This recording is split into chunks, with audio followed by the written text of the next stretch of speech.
देख सकते हैं वहाँ बकरी चर रहा है, तभी हम लोग यहाँ पे नीचे बैठते हैं। तो चलिए, हम और यहाँ चाचा जी बैठ गए हैं। 2 वर्ड बोलिएगा क्या? नहीं बोल।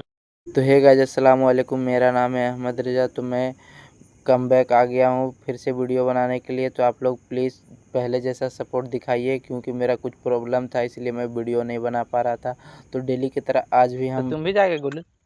तुम भी जाएगा बकरी लेके? हाँ जाए। तो हमारे चाचा जी भी अपने बकरी निकाल लिए हैं। तो चलिए, अब हम लोग दोनों चाचा भतीजा चलते हैं बकरी चराने के लिए। तो आप लोग ब्लॉग में बने रहिए, दिखाते हैं आप लोग को हम लोग किधर जा रहे हैं। अभी हम लोग बकरी लेके हम और देख सकते हैं वहाँ चाचा बैठल है।